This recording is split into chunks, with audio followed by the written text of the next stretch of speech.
If you're not informed, If you don't know where you come from, you will never find where you're going. When Nigeria is working, we will all know. PDP and us are diametrically opposed.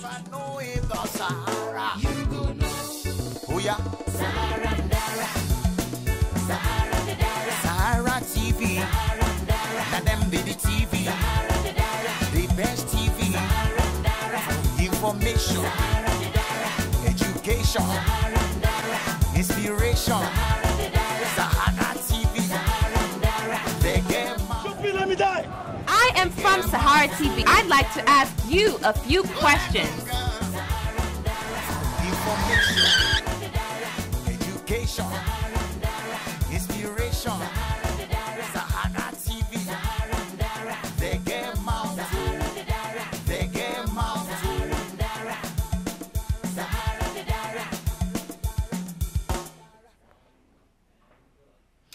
Good morning, viewers. Welcome to Sahara TV. Dubbed the Frankenstorm, Monster Storm Hurricane Sandy is on its way to the east coast of the United States. The 600-mile radius storm has already killed 40 people in the Caribbean. Called the perfect storm due to the weather patterns that are coming together to strengthen its impact. Sandy is expected to overwhelm a wide area from Florida to Maine with sustained high winds, dozens of inches of rain, and even snow.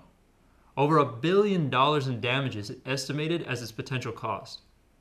Coming just 1 week before the U.S. elections, all eyes have moved away from Ohio to the warm seas of Florida. It's 1400 GMT in London, 9 a.m. here in New York, 2 p.m. in Nigeria. Wherever in the world you may be, today is Saturday, October 27, 2012. Welcome again to Sahara TV. My name is David Miskis. It's 10 days before the historic November 6 U.S. presidential elections. Candidates from both parties are crisscrossing the country in last-minute campaigns. At stake are the control of the Senate, the House of Representatives, and the White House. Incumbent President Barack Obama is in a dead heat with challenger Republican Mitt Romney.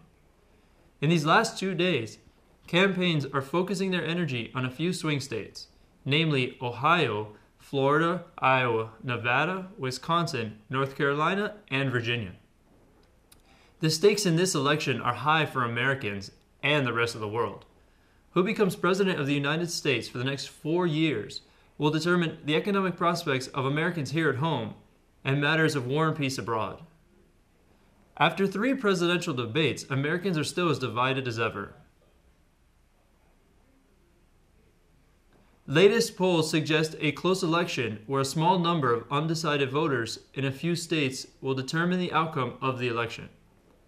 There's also a likelihood the Electoral College could end in a 269 vote to 269 vote stalemate, in which case the House and the Senate will cast the deciding vote for the outcome of the president and vice president respectively.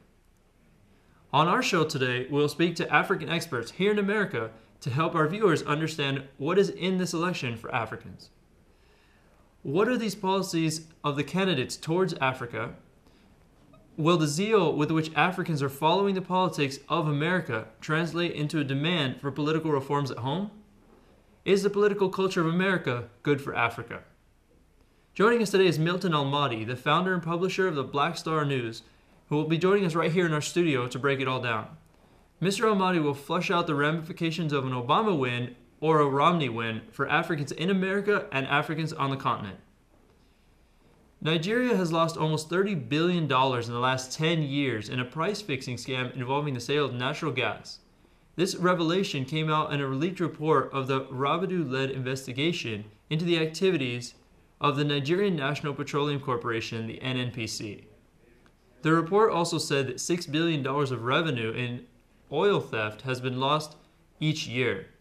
In April, the House of Representatives probe showed that the fuel subsidy scam cost Nigeria $6.8 billion in the last 2 years alone. Since 1960, the World Bank has estimated that over $400 billion of Nigeria's oil revenue has been stolen or misspent.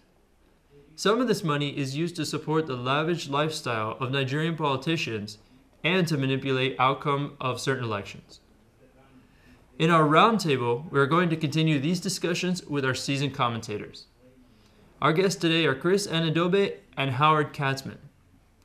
Chris Anadobe is an intellectual property attorney and political analyst. Howard Katzman is a political analyst based here in the United States. From the U.S. presidential election to the probe report on the oil and gas sector of Nigeria's economy, these experts will help our viewers keep abreast of the latest developments. As usual, viewers, we'll take your Skype calls on this and other issues concerning Nigeria and Africa.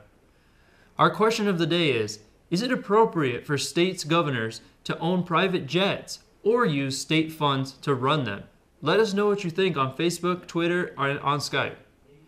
Join us when we take your calls on this and other topics. Again, we will also read some of your Facebook and Twitter comments on this question and other topics. Meanwhile, the response of the media and government to the flooding in 22 states of Nigeria has continued to receive criticism. While displaced victims are suffering without most basic needs, state governors like Rotimi Amachi of Rivers State are taking delivery of $50 million private jets. Award-winning journalist Ohama Kanu, who just returned from Lagos from affected areas, will give us updates. Kanu works for the National Daily News. He is the winner of the Tourism at CNN Multi-Choice African Journalist Award for 2012. Also joining us is Idris Akambanjo, a reporter and head of the investigative desk for Premium Times. They will be part of our exploration into what went wrong and who dropped the ball on the flood reporting and coverage. In our Inspire segment, Dr. Florence Iwegbu, who along with her husband founded Livewello LLC, will explain the social health app that has helped a lot of families coping with developmental disabilities. As expected, we will bring you our regulars, Keeping It Real with Adiola and the Dr. Damages Show. In her 46th episode of Keeping It Real, Adiola x-rays what is missing in the final U.S. presidential debate and ponders why such culture has not worked in Africa. She also uses a story of 3 Kenyan children locked up in a room with the dead body of their mother to illustrate a wider truth about Africa. Meanwhile, in his 63rd episode, Dr. Damages comes to the rescue of Bishop David Oyedepo, who came under attack from a British tabloid. He also thanks Mrs. Patience Jonathan for giving the Dr. Damages Show a thumbs up upon her return from Germany. You don't want to miss our regulars. Stay with us for more fun and information. Again, please follow us on Twitter at SaharaTV1 with the hashtag SaharaTV. We're also on Facebook at SaharaTV. We will be right back.